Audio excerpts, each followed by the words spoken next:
Today I sat down with Joe and Ophir of Furlough. They have built an incredible community where their whole purpose is about adding value. And later in the episode, we get into their whole play as building Web3 and how to actually create community and the power of it. And honestly, what they're creating is unbelievable. If you are a brand looking to grow, if you are in D2C, if you are anything that is connected to marketing and trying to market a product or a service, I'd highly recommend listening to this episode and, more importantly, joining their community that's entirely free and it is totally community driven. So again, listen to the episode. You'll learn a lot about how they've built it and their incredible experiences and why they are so committed to what they're building. I hope you enjoy. Welcome to Successful Scales, the show where I talk to world-class professionals on what it takes to scale successful businesses. I dive deep asking questions to people who are running unicorn businesses, to raising funds, to buying businesses, mergers and acquisitions, IP and patent law, what is to manage performance management. I mean, the list goes on. The idea really is, how do I create knowledge and learning for you guys listening in? And of course, myself, getting the floor with people who I, in many cases, would never dream to share a room with. Before we jump into the episode, I've got to give a special thank you to our sponsors. Firstly, over at Global Wide Advisors, a leading digital consumer products investment bank focused on optimizing the sales process. An incredible team, always happy to pick up the phone and educate you or anyone about the sales process and what you should really consider, and can obviously help take you to market or even acquire businesses. I ring them for just about everything these days. Us over at Multiply Me, we are the end-to-end executive search and HR function into the Philippines, helping find better talent and onboarding them effectively. And last but not least, Escala, our management consultancy focused on process improvement, where we help build better systems for your business. That's all the ads you're going to get from me, ladies and gentlemen. The rest is all about learning. I hope you really enjoy and get as much out of these sessions as I do, sitting face-to-face with some of the world-renowned leaders in their respective fields, asking them the tough questions that they're not often asked.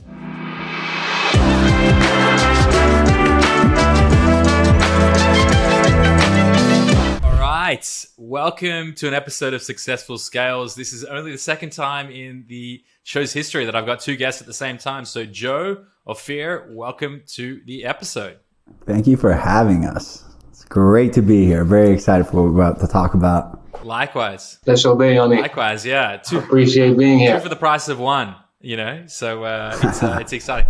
Well, guys, let's start off. I've gotten to know both of you relatively well over the last few months, and we got introduced through Tom, who's our head of growth and is just an absolute legend. And he's like, listen, you guys are going to connect. And, you know, from the first conversation that the three of us ever had, it was like, I think it went on an extra 30, 45 minutes, and we only hung up because we had to go. We were just sort of sharing ideas. And so, you know, it makes it even more exciting, you know, having the opportunity to now hit record and share a little bit of the things that I really learned from you guys about building community and marketing and e-commerce and beyond. But before I sort of give too much away here, I think it would be great for those who don't know who each of you are, just for you guys to share a little bit about yourselves. So I'm looking at my left to right here. So Joe, if you'd like to first tell us or tell the audience a little bit about yourself, and then Ophir will follow up with you next. Amazing. Yeah, I'll go with a quick rundown. Always been an entrepreneur type, since I was a kid. Serial entrepreneur. Straight out of high school, I started figuring out ways and little things to do businesses. My first real business was a website that I made called Storm Circle, where I would go around private school parties and take pictures, and we put them up on the website and make photo albums, which was pre-MySpace. And it was great. Eventually got into hospitality, started my first startup called Vita Squad with a partner, which was one of the founders of Miami Beach and nightlife over there. Switched a couple industries, hospitality, and then, I got introduced to crypto, which then made a great, run on 2017's bull run, which led to my first acquisition of a hotel. And then the market crashed, which I then had to go apply to some jobs, and I was helping influencers with their social media. So I figured I can do social media, and I applied to a bunch of jobs, and I only got, I kid you not, 1,000 applications. I got one response, and then I got one interview. I ended up getting one job. There's more to that story. We'll get to that later. After that, left, started my own agency, worked with teams, MLS teams from David Beckham's Inter Miami CF, the soccer team down here in Miami, to taking elite body sculpture public on the New York Stock Exchange. From there, actually went and reinvested on my hotel to my second hotel, and then I met the pandemic, which was a complete pivot. At the time, I was using Furlough to, create these brand trips with influencers, and these brands would pay for it and really make the money off of them paying for the hotels to house them. And the hospitality and the whole industry got shaken up. And, during the midst of the pandemic, I, got a little bored during quarantine, and who would have known where we are today that would have led to. So that's just a high level of the journey. And there's a lot of details there that I see Ophir's face, and he knows what I was talking about, which I'm sure we're going to talk about. I can't wait to hear it, mate. And I took a few notes there. And dude, super interesting. Ophir, I would love, it's a tough one to follow right there, my friend. Yeah, man, but I can handle it. We're good. We're So I'm Ophir. I'm originally from Israel, a father of two. Will be 40-year-old in September. Actually, same as Joe, what I knew over the first 25 years of my life was what I don't want to do, but not what I do want to do. So it was kind of the flow of entrepreneurship, startups, and so on. I started actually my career as a lawyer, and literally 10 minutes into my internship, I knew this shit is not for me. I'm going down from my mentor's office, and I'm like, what am I going to do in the next 365 days here? It's not for me. So at that point, it was kind of the trigger point for my first startup, Q for Search, which got all the way to more than 250,000 consumers and was a catastrophic failure because of myself, obviously. And from there, I just moved forward with more startups, all the way to opening my own marketing agency in Israel. Was doing very well with financial institutions in Israel and celebrities, so on. And I got married. My wife was originally from Florida, so I said, let's give it a go. And we moved to Florida in the end of 2015. So I moved to Florida, and I was in a space where, I felt as an agency owner, I'm unable to provide good service to multiple clients. There's a certain bandwidth where you hit it, you're just, I'm making good money, but my clients are suffering. So I made a decision to first do one project in the US, show myself I can do a big project in the US, and move from there in a kind of an agency for one client rather than really work with multiple clients. So my first project in the US was Diamond CBD. And I'm speaking this company was pretty much like a warehouse when we started. And it turned to be one of the top 3 CBD brands in the US, speaking about over $40 million in annual sales between wholesale and retail. Now, during my time there, I needed to hire someone for social media and pretty much take that second seat on the marketing team. And I was looking for someone, and I don't know if you've tried hiring in Miami, bro, but everybody's coming in and just pouring BS in volumes. So I'm seeing this guy coming in with the dreads, and I'm seeing myself, because back then I'm with my huge afro and stuff, and I'm seeing myself in him, and I'm like, you have a shitty resume, bro. This is why nobody called you. But I mean, you see a talent when you see him. I don't know how to explain it. Obviously, you felt it's something similar with Tom, because I know Tom for a long time as well. So I said, what the heck? Let's bring you over. About him, obviously, it was. So does Tom. Yeah. No, so from that point, he joined our team, and it was a really perfect hit. I left pretty much a month and a half later for a partnership in California with a beauty company that has more than 6 subsidiaries, brands, in the hairstyling space and so on. And Joe left there and pretty much led the team after myself leaving. So from that point forward, I'm running this company for 2 years, right? And taking them from being a catastrophe, meaning no company, no website, no social media profiles, nothing, because they were after a lawsuit between the founders, to being profitable again and ranging, 8 figures brands and stuff like that. And during the pandemic, I remember myself going downstairs because my workstation is upstairs. I'm going downstairs and I'm telling my wife, like, listen, I don't want to do this shit anymore. I don't care about selling straighteners, curling ones, and all that crap. I want to do something else. I'm not having fun. And, I have 2 kids. My wife is a woman. She's getting stressed. And in the moment I'm starting to explain myself, like, listen, we're going to figure it out. No worries. This guy calls me after 2 years or a year and a half that I haven't heard from him. And I'm like, I'll call you back, bro. I'm like, serious conversation here. So after I call him back, he's telling me about Furlough and he's speaking fast. And my English understanding, I can understand good, but there's certain speed where I don't get anything. And he's speaking fast about Furlough, and I'm intrigued, but I'm just saying I want to leave. I still have partnership. So I did my due diligence.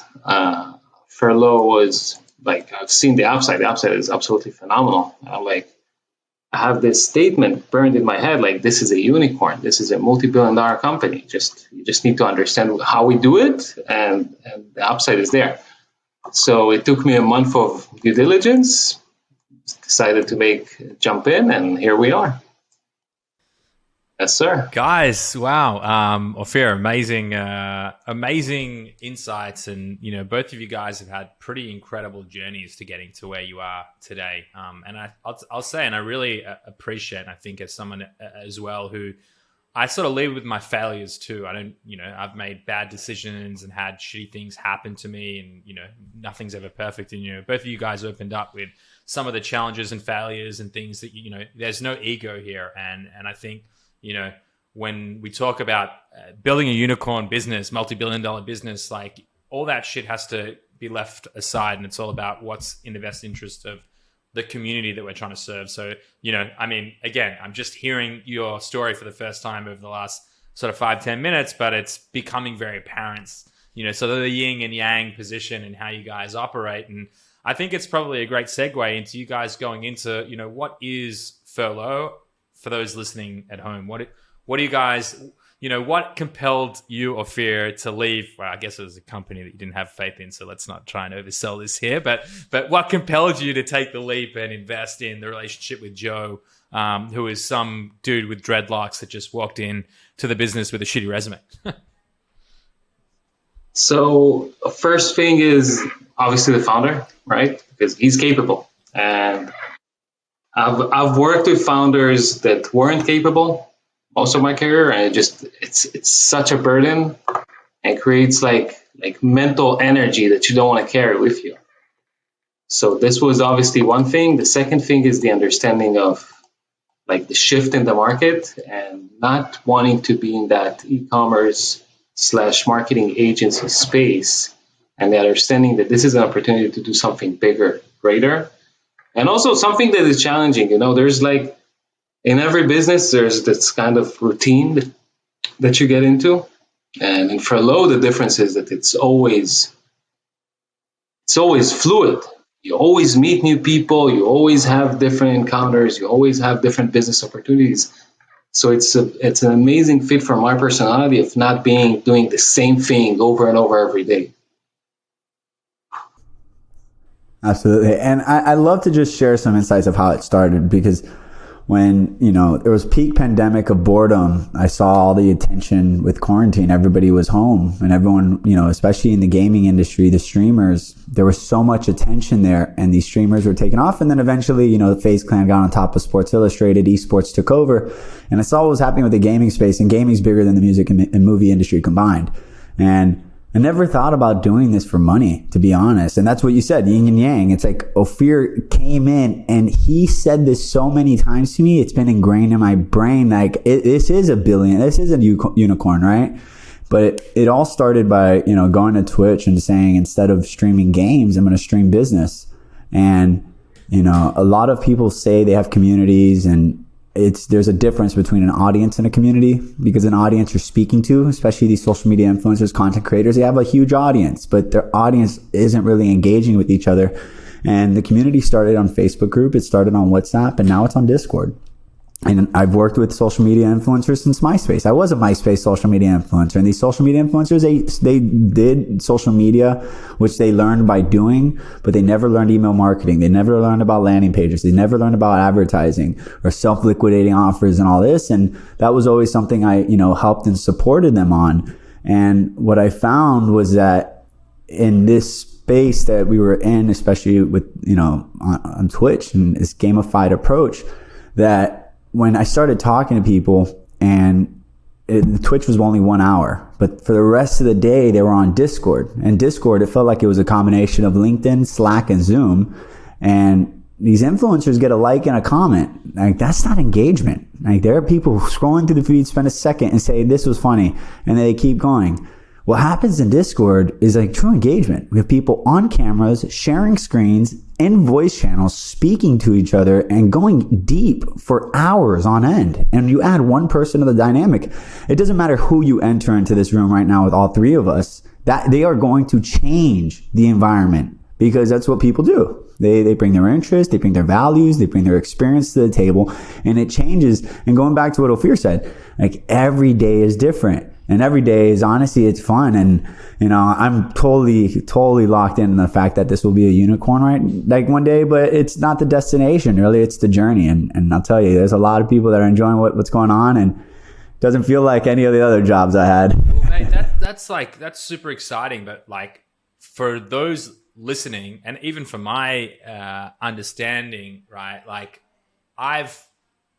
I'd say maybe I understand 50% really of what you guys are up to. Like, the way it's been positioned is, it's really about how do we continue to focus on the value creation. So building this community constitutes bringing in experts and having these experts share on camera live, like, what's going on and how people can perform. If it's a $20 million D2C brand, you'll actually have someone break down live on camera, like, these are the 20 things that I would do to help fix it, and like, tremendously valuable. But how do you monetize it? Like, where's the financial hook there?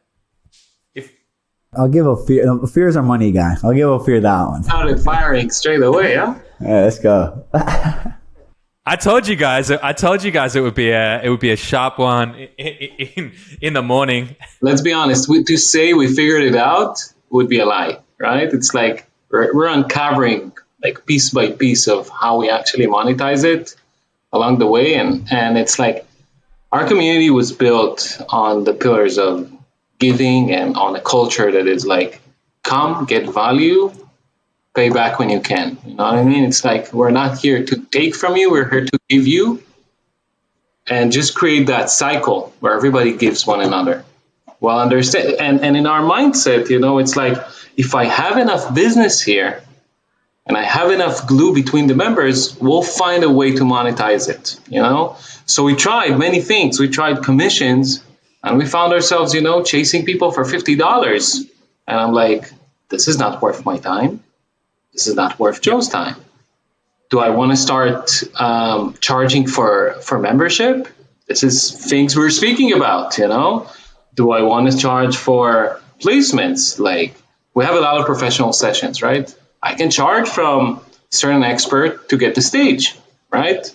But do we want that? Because we want those people to really engage and be part of the core, not to come, take the audience and go.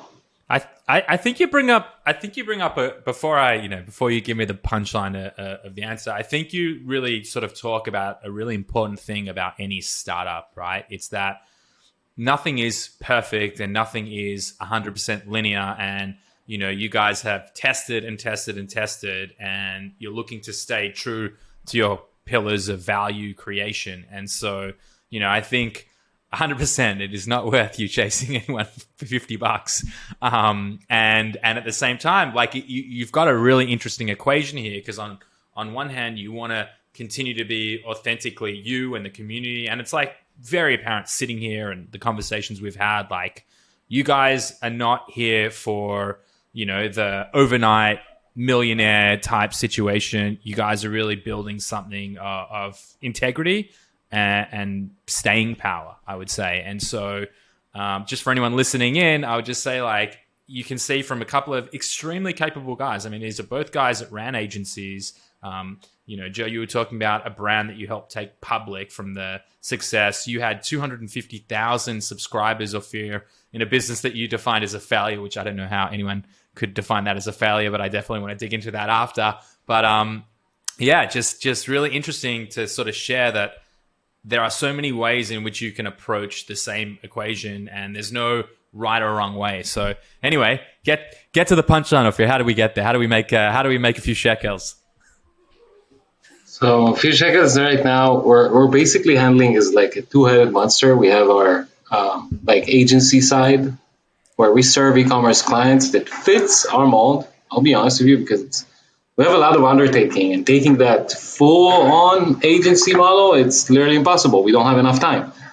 So it's really filtering those right clients, working with them and scaling them as much as we can to be honest, to pay the bills and be able to cover the basics, the software, the rentals or whatever it is. And I would say it's not even covering the rentals as we speak. It's an undertaking, being a bootstrapper nowadays with a business model that is still shaky. So this is one side of things. The other side of things obviously comes from additional features and products we're unrolling into the community, such as the talent marketplace, the economy, and so on, which will be our next milestones of monetization. But I'll be honest with you, this is ongoing, and we're gonna troubleshoot how we monetize best down the road. It's just, I don't think we figured it out. But I think to your point, and what's really smart, I would say, picking up a little bit of what you're putting down here, is that it's not about a single stream. It's not about building just an agency. You guys both come from that world, and so do I, to be really, straight up. I started building my agency 5-6 years ago and hated it. My comment to everyone is I was sick of making idiots rich, and that's all I was doing, because you'd only get a piece of the puzzle where you do like the email marketing, or you'll do like the content strategy, and it's like, just give me everything and I'll crush it for you. And you sort of only get bits and you don't get to build the whole strategy, and it just becomes a shit show and a Frankenstein of a solution. And so that's why I say making idiots rich, because I just couldn't get there. So I'm saying it's also limitations around scale, around scalability, right? So I want to put some perspective on that, because like we work with some brands that you guys are good. Don't worry about it. And since we took over the certain brand, very hands off. They didn't have email marketing. They didn't have a Facebook pixel. They're a social media influencer brand. Like I said, these influencers don't really know the marketing side. We've doubled their revenue, and every day, it's always something about the ads budget. Their average cart is $100. They're getting $20 cost of acquisition. Ophir's yelling, "This is the time to scale. Throw money at it. We don't get paid more based off how much ads you spend. You guys make more." And it's just like, I'll tell you, the first thing in our first conversation was Ophir and I agreed, like, we don't want to do an agency. Like, this is what we have done, and this works. And like, in order to build what we want to build and like what we truly believe this world needs, like the money's got to come from somewhere. So like, let's just do these little, low maintenance, like ecom brands that we can scale. And we have some Web3, IC Tools is a blockchain analytics company that we're helping out with some of the marketing things. And we pick these brands that the people that we're dealing with, I guess the account manager or even the founders, they trust. And like, for us, that's the biggest thing. And if they trust that we can deliver and we work with professionals, the best thing about professionals working with them is you don't have to babysit.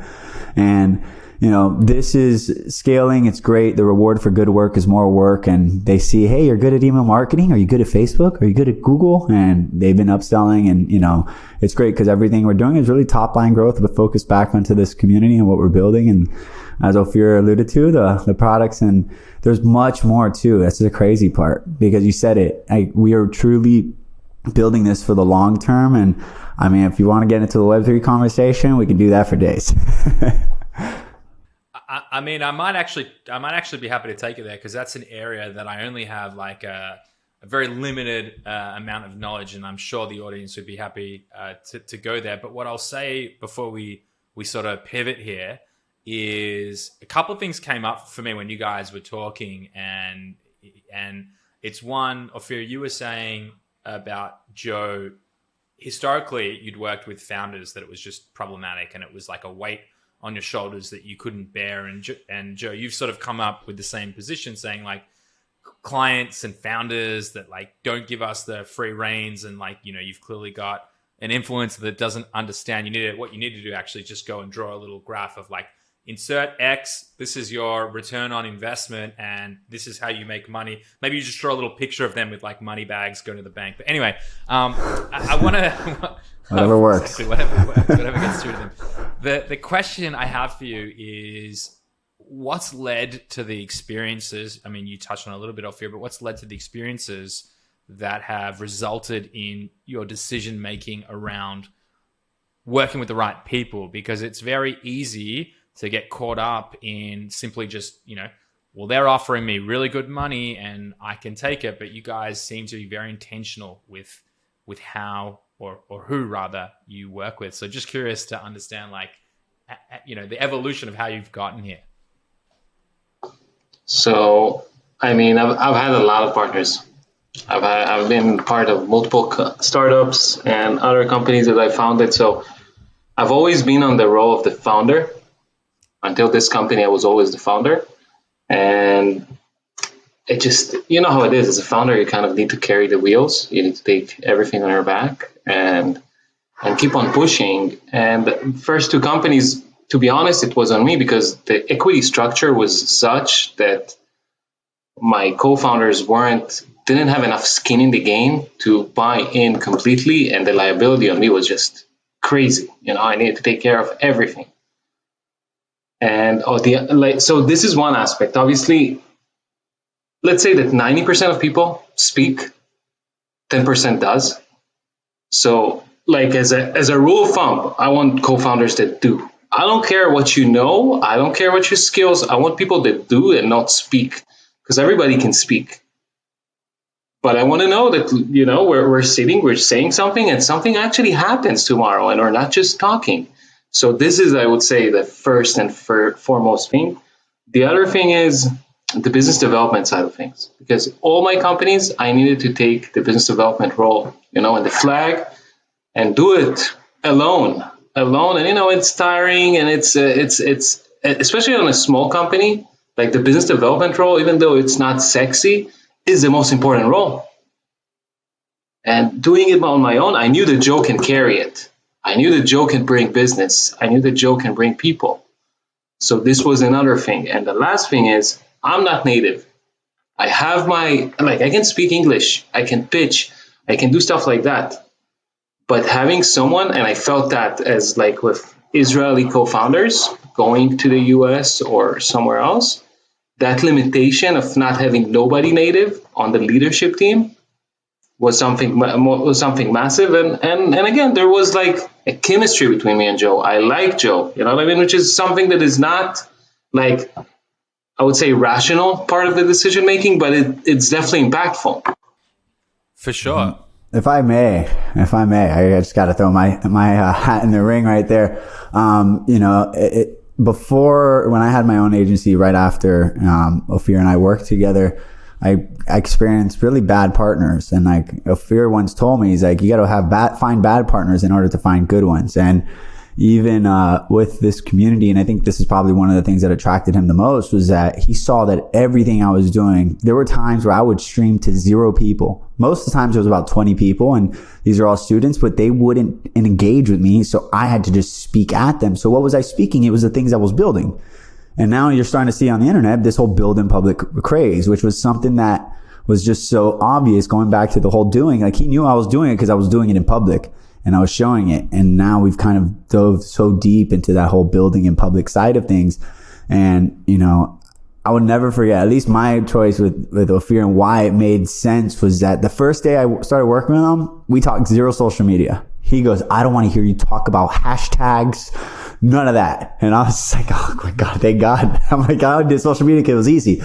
The whole month we were just, it was the most I've ever learned. He gave me a crash course. Affiliate marketing was just, I've always knew I dabbled, but I got what it is to run an affiliate network and launch affiliate networks. And then the next 6 months of taking his position, while everyone in the company was like, that's not my job, I was just like, opportunity. I want to learn this stuff. And it led to 9 raises in 9 months. And then I remember calling Ophir, like, I'm leaving with you. He's like, don't be stupid. This is your opportunity. And he always had my best interest in mind. And that's rare, especially in Miami. They say it's sunny place, shady people. And I just got burned by a few partners before. And it's just like, when you know, and you can tell by the jive and you can tell by the dynamics. And him and I are two sides of the same coin, the whole yin and yang, and it complements each other well. And, I think if everyone should find themselves in Ophir or a Joe, whichever one you are, right? I need 2 more Joes. I'll say that. Yeah. I need a couple more Ophirs too. Yeah. We're looking for more. If you could find me 3 Toms and another 6 Lippies, that would be great. But that. I can use a couple of Toms as well, but yeah, I know. Like a young too. Go ahead.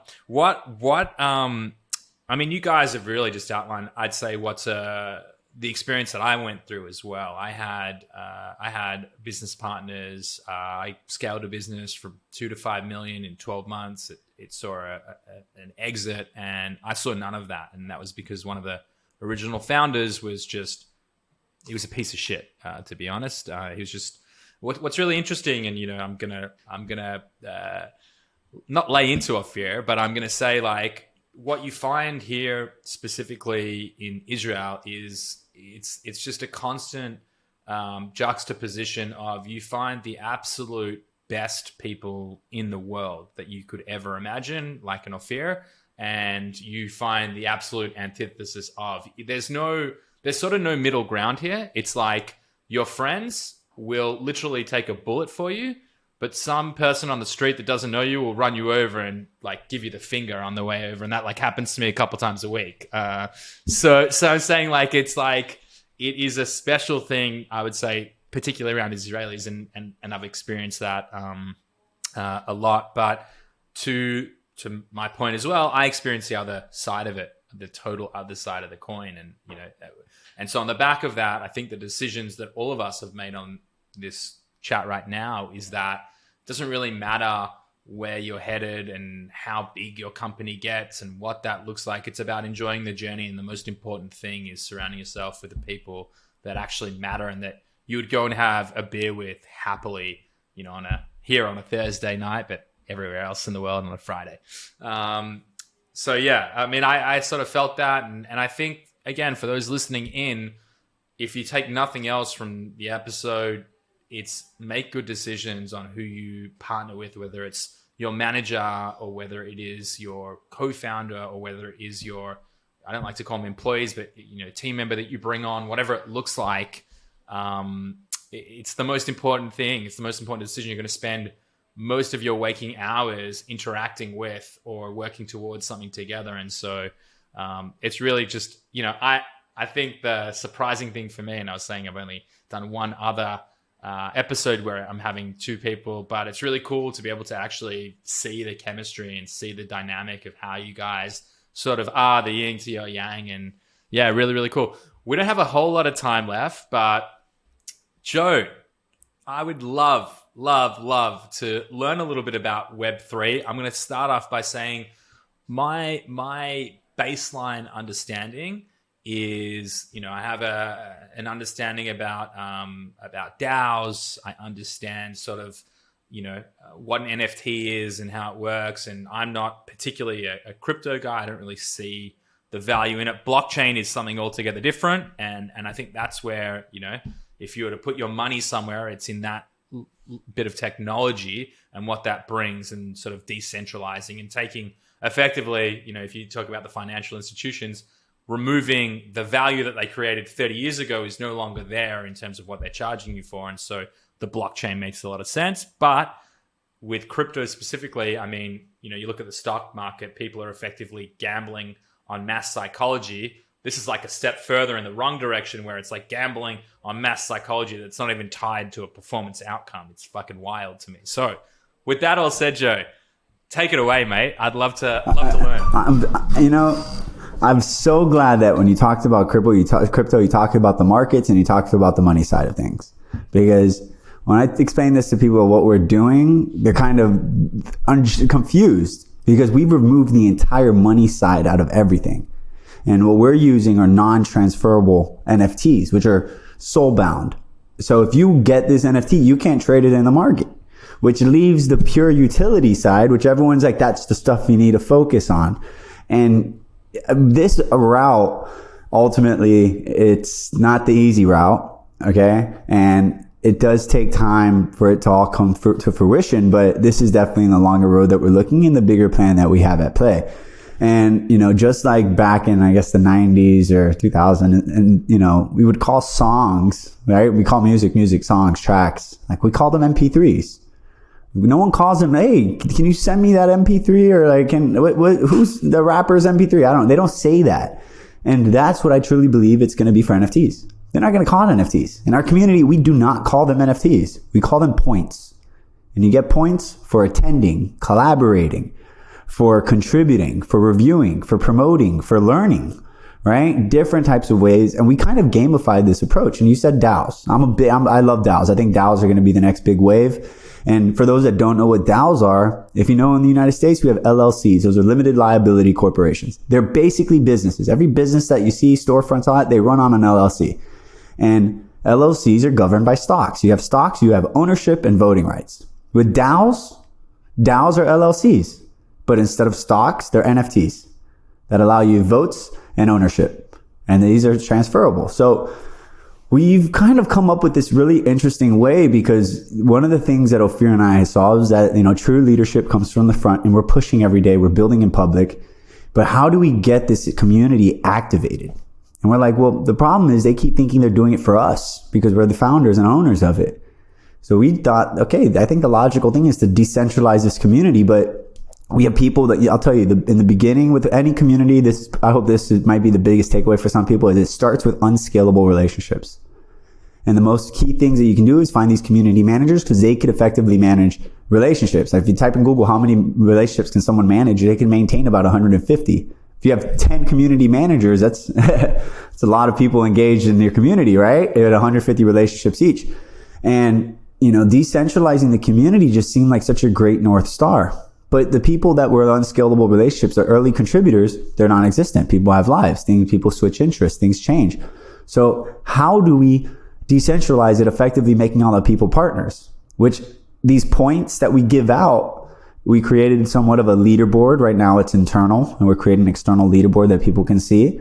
And the top players of this game are the ones that get whitelisted. So the people that are most invested in this community are effectively the ones that are going to be partners. And once this ends up launching, decentralizing the community, it's no longer our community. It's no longer my community or Ophir's community. It's our community. It's all of ours. And that's what we're so excited about Web3 because we're not doing these for money. We're doing this to effectively determine who is deserving from their contribution to this community to own a part of this community. Now, you have an NFT. What's the utility? A vote. But what do you vote on? What to do with the treasury? But it's a free mint, right? Like where's the money come from? Well, every day after that, we're having a daily auction. 100% of the proceeds go to the treasury. And now you get all these professionals, these marketers, his business partners. And now you put a fund together. Tell them, hey, you guys, I run this joke about Ophir. I'm like, I love candles. And I was like, maybe we can do a flow candle where you light up the candle and now you're in a flow state. And now you have 500 business partners or 1,000 business partners that are all marketers and content creators and investors and entrepreneurs that have skin in the game. Because if that ecom sells, their NFTs grow value, right? And it removes the whole speculation. This is purely backed because it's all transparent and it's all on chain. And there's so much more layers to that because with these non-transferable NFTs, the real goal is to create for marketers and professionals this identity layer on chain. Because if you see Web3 and you look at an address, which is how you send and receive money, that address, you can only see how much money they have in it and what NFTs they have in it. And the NFTs, like if I buy a monkey picture, what does that say about my personality? It doesn't say anything. But if I attend only attend startup accelerator programs for fintech companies, I'm bound to learn something because I've been in so many programs that I've seen it. And then you have people like Ophir and myself that we can validate your skill sets, give you a non-transferable NFT on your wallet. And now that's displayed on chain, effective making your wallet a resume. And this North Star hasn't been done in our sector. And I make this running thing. I'm like, we are not innovators, we are imitators. And we're simply grabbing the industry, and we're a gaming industry, and we're applying it to a new sector. And the gaming industry, as you see, it's really pushing innovation, and especially what you hear with all this metaverse talk and all this. And regardless, like where we are today, I truly believe like right now we are in a metaverse and people are probably tuning in, listening to our metaverse, and it's already here. And Discord enables that, and this gamified approach of giving points and incentivizing people to really engage and say, hey, you actually have something now from the time you put in beyond just the relationships you establish. And we've been doing this for 2 years. These projects come out of nowhere, do a couple giveaways, get 50, 80,000 followers, sell out $1 million project, and then the project fails within months because you get a bunch of people. The Web3 model has flipped the script, right? You created an MVP, and then you find customers, and then you like adjust towards these customers. But in crypto, it's like, no. My customers are my investors. And when you guys buy, you're automatically, all of you are a community. And now we're going to build product with a team that has never built a product to think that this is what you guys want. And this leads to, I guess, my final, maybe a prediction on this whole space. And the next meta, which we had before, was DeFi Summer back, 2 years ago. And then we had Mark Zuckerberg changing the name to Meta, which let all these metaverse companies rise up until Bored Ape Yacht Club dropped their land sale for their metaverse other side at the peak of the market in November. And then we're in a bear market, which I talk to other builders. We are all excited. We love this bear market because when the next bull market comes up and you see these crazy companies popping up and taking off, everyone's like, oh, look at these overnight successes. It's like, well, you didn't see the work we put in during this bear market and these past 2 years since then. And I truly believe the next meta is going to be those with transaction fees, because the more transaction fees a Web3 company has, it means the more usage they have. And it goes beyond the speculation. It goes down to what is being used. And that is exactly kind of what we're focusing on. We're not trying to chase commissions of $50, but we are trying to facilitate collaboration on multiple levels. And if we have that volume and then we decentralize it and effectively give it back to the people that are doing that volume and create, that incentive of that daily auction that grows, this is a long-term play. For us to drop 10,000 NFTs is going to take 25 years. That's how crazy this is and how vast and long and far we want to take this. But we are too far in now. If we changing gears or we switch it, or we're in it now. There's no turning back. Too late to go back, man. Wow. Oh, we're in it now. Mate, honestly, I was sat here just sort of processing where you guys are headed. And I think I'm like at a stage when it comes to this space where I just know enough to be dangerous. I'm not in deep enough, but you sort of unlocked a few things. And so if I'm understanding correctly, effectively, the community that you've built are all becoming investors, and how they invest in the community is by participation and value creation that comes back into the community. So if you can hypothetically build a community where it's all highly valuable individuals that have their own non-transferable NFT that ties them to that community, then ultimately, like, you've built a fund that's generated by the audience that continues to bring people in. And so the long-term play here is that, you'd have billions of dollars potentially under management as a byproduct of everyone's, cumulative contribution to the community. And so it just sort of becomes this ripple effect of value creation back into the community. Have I got that right? Yeah, and there's just a little bit more with that identity layer. Of course, what Ophir alluded to with the academy and the marketplace. The academy is, we think digital marketing right now, the school system does theory. Why can't we do real experience off real brands? And putting that all on chain. Every course, you got a perfect attendance, put that on as an accolade on your resume, aka on your wallet, and rolling that into the marketplace and effectively, tokenizing the entire economy and say, hey, all you guys have been working together, congratulations. Here's an airdrop of all the tokens. Now don't sell it and lower the liquidity pool. Go use it on your friends that you've been hanging out with and you've been collaborating, right? The biggest thing that I think that it is that we're doing is we are on-ramping Web 2 professionals to Web 3 and they have no idea. Like there are people that are like, what's this QR code? Scan it. Oh, you need the wallet Phantom? Yeah, go download the Google extension, do that, follow it, put your address. Cool, what is this? It's your points. What are the points? It's an NFT. Did I just mint my first NFT? Oh my God. And it's like, yeah, you are in, it's crazy if you look at the numbers of how many people have actually minted NFTs and how many people are in the space. Like this is just, by just minting an NFT, you are in the 1% placement in Web3.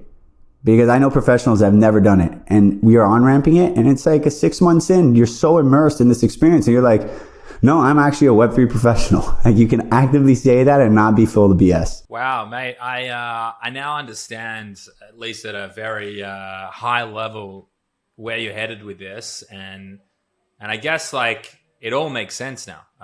It all makes sense. Ophir nafala Simon, the penny has dropped. About time, Yoni. It's about time, huh? The penny. Guys, that's brilliant. That's brilliant.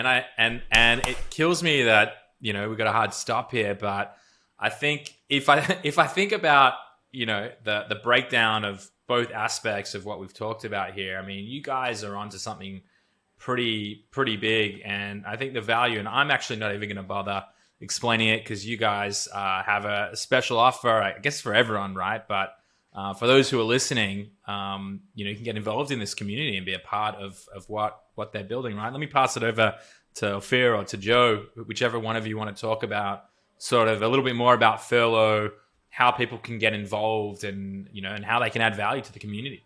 Yeah, I want to be I'm taking this 1 second.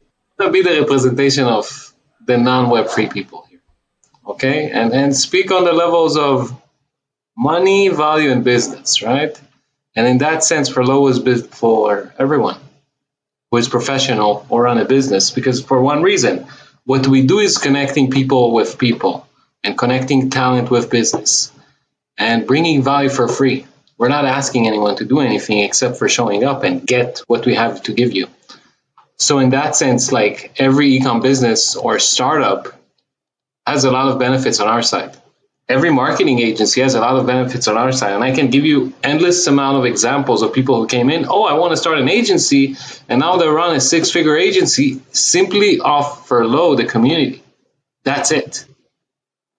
For instance, e-commerce businesses come in, and this is something we started doing organically. They come in, they ask questions. Can you take a look at my tracking pixel? Can you take a look at this? No worries, man. I'm going to give you like the best 6 agencies in every marketing channel you have. Give me view permissions and I'll crank it up in 1 hour. Just get free feedback on how you can improve everywhere across the board. Startup, no problem, bro. I'll get a roster of panelists and we'll get you into a startup program, all free for you. So it's like our ability to accumulate all these assets, resources, and talent for the purpose of helping other members in the community. This is what we bring to the table, and this is where we would love to have every new members to kind of jump in and enjoy the benefits. Yeah, and just to add to that, I love the Web3 stuff. The Web3 stuff feels like it's the innovating part of where we're going. But if you take the Web3 aside, like we are such a great Web2 community to the point that someone's like, hey, I don't know why my pixel's not tracking. And someone would be like, hey, are you busy? Just jump in a voice channel. And they'll take 5 minutes and troubleshoot it. And it seems like what would take me something like 5 minutes to do and take you an hour to do versus something else that would take you 5 minutes to do and take me an hour to do. It's like, why don't we just collaborate? I'll do this, you do that. And it's really collaboration on multiple levels. And you can't, we still struggle in how can we explain what Furlough really is, because everyone, whether you're a student, a mentor, an expert, a professional, an agency owner, an e-com, or a SaaS founder, like everyone has a completely different experience. And it goes back to the people and the space that we've created and the people that we've attracted. I mean, we have a remote speed networking event that we will, without a doubt, one day beat the world record of 1,068 people at a speed networking event, which is Guinness World Book Records. And we find that so powerful because someone's like, I'm looking for someone to help me with TikTok ads. And then three people are like, I do TikTok ads. And then we create a landscape where they can compete against each other, where you could choose the best one, or they collaborate. And now you have three minds for the price of one, right? So we welcome everybody. I mean, we want to keep growing this. And we, you know, if you are intimidated by being with professionals, like, throw that out the side, because everyone has something and everyone knows something that you can learn. And we're all truly mentors to each other. And especially the fact that we're so global, there's so many cultural differences that in itself is a learning experience. So I thank you, Yoni, for letting us have this space to actually share what we're doing and be a voice and hopefully bring value to all the people that have been listening up to this point. Mate, there's no chance that you, haven't added value to them, and with the community that you've built and continue to build. Honestly, I'm leaving this inspired to get involved in the community. I know I've got the invite and I have signed up, but I'll make active time now in my calendar to get involved, because, you know, I would say I would love to be able to help more people. That's, you know, one of my personal driving missions here, and I probably have a few things that I can add value in, but I know that there's going to be people that have way better experience in all these things. I mean, Facebook's changed their pixel placement a billion times over. I wouldn't know where to find that in Ads Manager anymore, but thankfully I've got Tom. But to that point, there's a million other things to be learned and to be shared, and, you know, it really goes both ways. I definitely had more questions, but I'm going to ask you offline because I have to run here. But guys, again, thanks for the flexibility. Thanks for taking the time. And, you know, we're going to put in the show notes links to the community and how they get involved. And, you know, we'll be pushing this out. And, you know, the goal really is to bring more incredible people to the space. And I'm sure the listeners are really in that target audience of who can both give and receive. So, yeah, excited about that too. Thanks for coming on, guys. Oh, yeah, thank you. All of us. Really. Thank you so much. It's been a pleasure. Appreciate it so much. It was fun. Can't wait to the part 2. We will do it.